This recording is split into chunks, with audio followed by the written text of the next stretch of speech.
and welcome to the India Development Debate. I'm Tamanna Inamdar and we have quite a show lined up for you this Thursday evening. We're going to talk first about the great Twitter hack where suddenly VVIP accounts in the United States were asking for bitcoins for some strange reason. Many fell for it. It then turns out that it was a massive hack within Twitter, including some major protocols being breached. It's being looked into, it's been fixed, but it raises a serious number of questions, not just for Twitter, but for all of us now that we're living in this largely digital world. That's the big story that we're going to address on top of the show. We also have the ET Now exclusive, the details of the big boys lining up to bid for BPCL. Does that mean we finally are on track for our disinvestment plan? That story as well. And a very exclusive interview with Gautam Bambawale.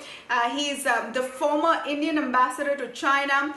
We're speaking with him exactly a month after the clash in Galwan Valley and taking a look at what China's big plan seems to be. So all of that lined up for you. But first, it's a world where a lot of us are living a significant part of our lives online, whether it's payments, whether it's education, whether it's our jobs, whether it's our shopping needs, or whether it's the entertainment we consume. Needless to say, our financial transactions have also moved significantly online. Most governments have their databases that way as well. In light of that, the Twitter hack is very serious indeed. First up on the show, let's tell you what we're talking about. All of us in India woke up to the big news that major VVIP politicians like Joe Biden and Barack Obama are asking for bitcoins for some strange reason. Take a look. If you're a Twitter user, there's some bad news in store. Twitter came under a coordinated social engineering attack last night. Complicated? Well, let's simplify. Some hackers hacked into profiles of famous celebrities and posted a Bitcoin scam message. Which celebrities, you ask? From billionaires like Jeff Bezos, Elon Musk, Bill Gates, to politicians like Barack Obama, Joe Biden, to celebrities like Kim Kardashian and Kanye West. All the celebrities' tweets had the same message. I'm giving it back to the community due to COVID-19. All the bitcoins sent to my address will be sent back doubled. Now this played well with emotions of other users who then started sending bitcoins. Reports suggest that hackers received up to $100,000 worth of bitcoins in a few minutes. So how did this happen? Well, there's an internal tool at Twitter which was used to take over high-profile accounts. The hacker reportedly used the same tool to reset associated email addresses of the affected accounts. The hacker then pushed a cryptocurrency scam simultaneously. A few hours later, the Twitter CEO Jack Dorsey acknowledged the attack and said, "It's a tough day for us. We feel terrible. We're diagnosing and we will share everything when we have complete understanding of exactly what happened. Love for our teammates working hard to make this right." This is not the first time that Twitter has been under attack. In January this year, NFL team's official account was hacked. In August last year, the CEO Jack Dorsey's account was hacked to share racist and vulgar tweets.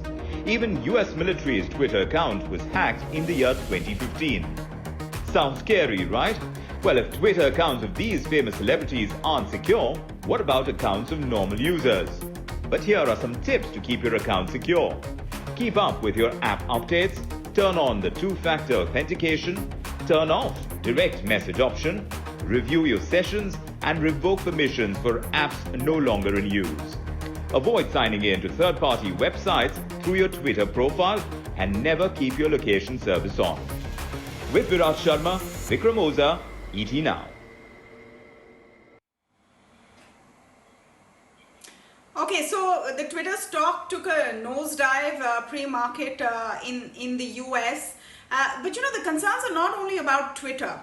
Twitter, of course, is very prominent because it is the platform that world leaders use to say what they want to, including the US President Donald Trump, which is why it's such a big furor if someone can, potentially hack his account or any world leader or head of state's account and put out whatever message they want to. So that's the potential danger. But I want to take it further about what it means for you and me, and not just those of us who are so careful about our social media avatars, for things that we need for our daily lives, for our financial transactions, etc. The data security question now becomes really, really important. And to speak with us on this, I'm joined now by Aseem Jakhar, co-founder of Paya2. Krupesh Bhatt, founder and CEO of SignDesk, joins me today on the show, as does Sanjay Katkar, joint MD and CTO of Quick Heal Tech. Welcome to all of you, and thank you so much for speaking with us on the India Development Debate this evening. Aseem, your first thoughts on what went on. The part that I found pretty scary is it seemed the explanation from Twitter seemed to allude that hackers had in some way gotten to some of their employees. It was a breach from within the system. Yeah. I think there's some news where some reporters have contacted the hackers as well, and the hackers are saying that they paid Twitter employees, whereas the official statement of Twitter says that the employees were hacked, or in other terms, it's called social engineering, where you basically fool the staff and get the job done, or get more privileges into the system. But what is surprising is, even if there was a social engineering attack, how did the hackers get access to the internal tool? Because when they say internal tool, I'm assuming that the tool runs inside the organization and it's not a web or an internet based tool. So I think a bit of clarity there would be helpful in terms of knowing what exactly happened.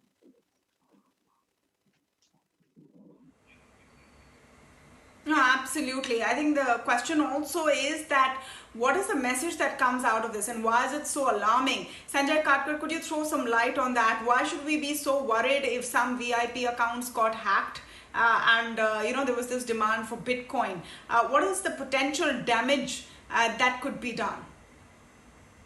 Yeah, so that this hack, what it has proved is that, see, even though we are taking a lot of care for our social media handles and accounts, maybe on our devices, on our laptops, trying to keep security up to date, but this is something that happened at the back end, at the cloud, where we are not at all having any control. So we don't have complete control of our digital avatar. And this social media social media attack, the hacker that attacked on the social media using the social engineering technique, is something that is pointing towards the back-end entry that they can get into and do whatever they want to do on our cloud accounts. That means no matter what we do, it's a lot of things that are not in our hands, and a lot of things are there in the cloud back-end. That's where we are reliant on the cloud provider and the social media service providers, and that's where the weak point is, and we really need to be very careful about that.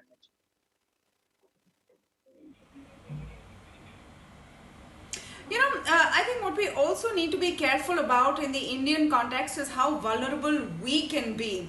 Now, as per a PwC report, the amount of cyber attacks in India increased by 300% between 2017 and 2018. We had over 2 lakh cyber attacks in India in 2018. Krupesh, what are the danger signs that we need to look out for? I mean, the fact is that we're moving towards a digital India. We're living more and more of our lives online, especially after the COVID-19 pandemic has hit. Yeah, see, there is something very strange about this attack, right? Then on 2 fronts. One, they've used the modern technology, something like cryptos, where they've taken money in the form of the Bitcoin. And the second, innocent people have been lured into this. So imagine someone like Obama tweeting that, I'm donating, if you donate to my favorite charity, I'll match your donation. So the lot of innocent people have been, fooled, and then they ended up donating to, someone's personal, the Bitcoin account. So at the same thing that is happening in India as well. Basically, the hackers are finding new ways to, the spam you the latest one being the corona, the flavor of the attack, where it's you receive an email stating that from your local municipality or the state government, sending some instructions where you click on this page and then you will get instructions on preventing COVID or whatsoever. So when you go there, inadvertently you are tricked into downloading a malicious file. Then that's how the virus gets into your system. So in India, that's what we are seeing. In many places now that many people have started working from home, either they don't keep the antivirus system up to date, or there's also the internet security, the part of the antivirus, right? The most people aren't even aware of that. So the antivirus part treats the files installed on the server, but the internet security is something that prevents the attack when you visit websites. I think that there's a general lack of awareness at the individual level. And the secondly, at the organization level also, I think we were not really prepared to handle, setting up everyone's work from home access. So a lot of precautions, and the smaller sized organizations were not really prepared. They didn't have a CISO, which is the security officer. So all of this are really adding up, and at some level, we are not really prepared at this level.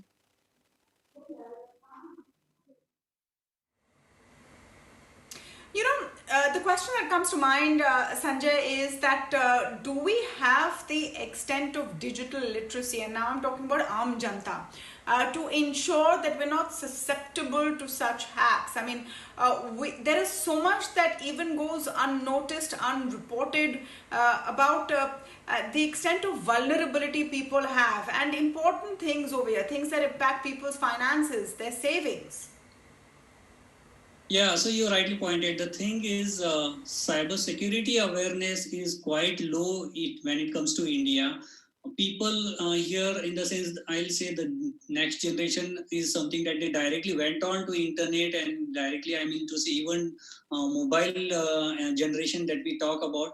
But here they are completely unaware about the kind of security threats that there are, and people are like very much casual when they are talking to the digital avatar of somebody else on the online, and that's where they really don't understand the concept that the person they are talking to may not be the same person on the other hand, because that's where the digital cyber attacks take place actually. And so the awareness should start from the colleges, schools, and even in the organizations and to the employees. So that's where I've been trying to focus, and I've been educating, and in fact we have been talking to government on a lot on this cyber security awareness is the need of an hour for our country, because we have gone digital, we have made everything digital, but the awareness levels are quite low, and that is where the cyber attacks are taking advantage. And simple attacks like social engineering and all that are very easy, and that's why we see a lot of people getting hacked and their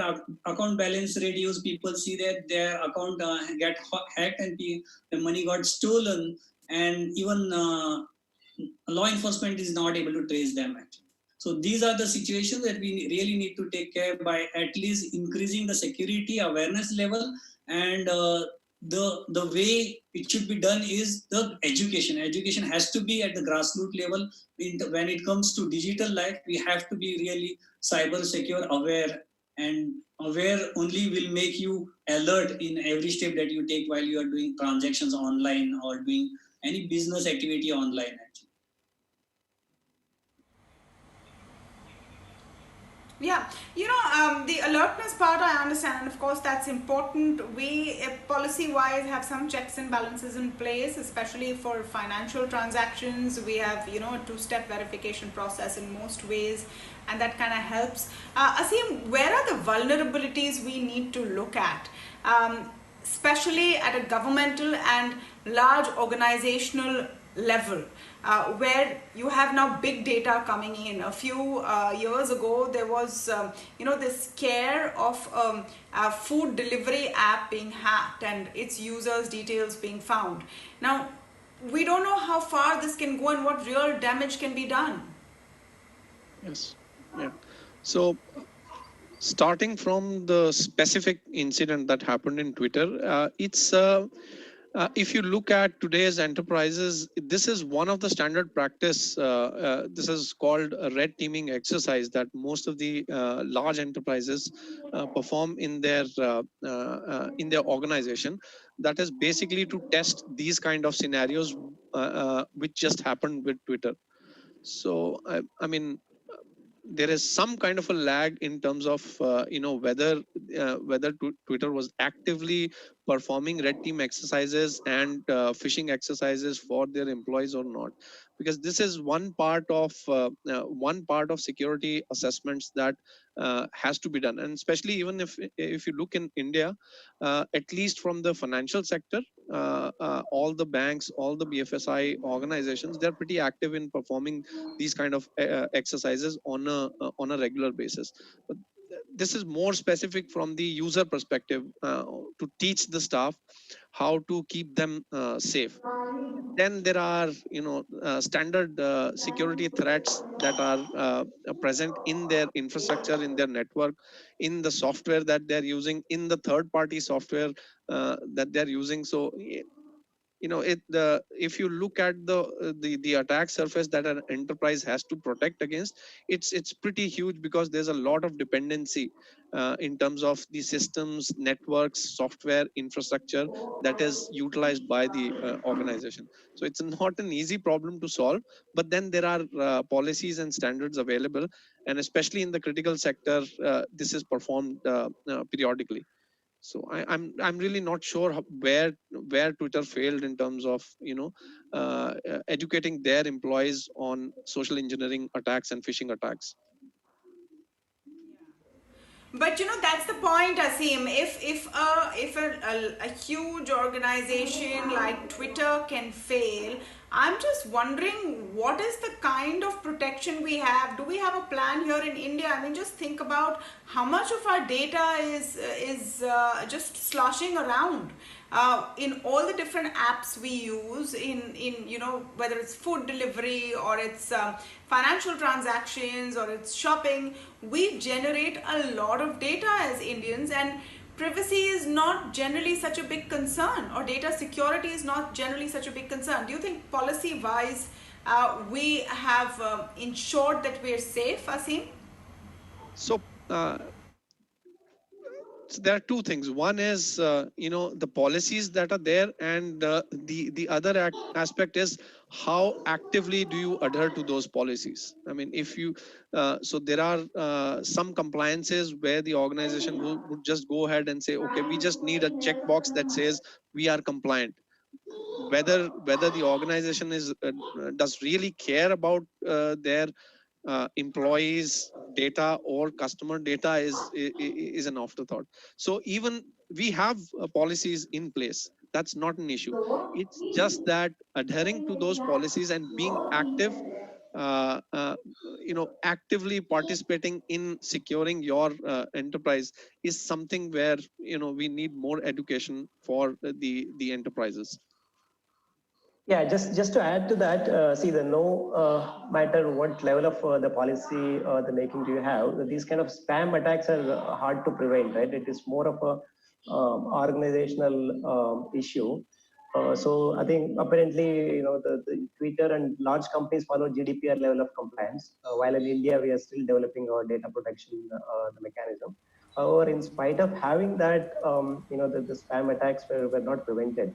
So it is more of how much importance that you give for your security infrastructure and preventing social engineering attacks, which typically not really technology issues. Like if someone calls you and then asks for your the bank, the posing as a bank employee and asks for your personal credentials, it has happened to someone I know, and in our organization, the people have given their account numbers and things like that. So it is more to do with the organizational awareness and also personal awareness. I think probably the events like this hopefully will make people aware that things are not really secure as they would appear on the surface. I mean, even from technology perspective, you cannot say that a software is 100% secure. Yeah. Yeah, I just wanted to absolutely. add. I'm saying I would hope that, issues like this or incidents like this. Yeah, one sec. I'm just saying that I hope that issues like this increase awareness, because, Sanjay, I wanted to come to you on this point. It's about awareness at an individual level, which for us today to hope that all Indians who have their data out there or are vulnerable to know about what happened with Twitter is unlikely. And there are so many people who can be easily fooled into parting with important information. How are those people going to be protected? Yeah, so as you rightly said, the things like common people are not aware about the security practices and the kind of sophistication hack that can happen to them. The things are like, as we had been discussing, the policies and compliances. The policies and compliances put forward by the government and the organization, if they followed rightly. And this why I'm talking about this is because people are used to use this app. But I think we're very sure that this is an important issue to focus on. As we wrap, I urge all of you to be safe, not part with important data. And on the policy level, we need to come up with a clearer, stronger plan to secure digital India as we move ahead in that direction. I want to thank all of you for joining us on the first discussion this evening.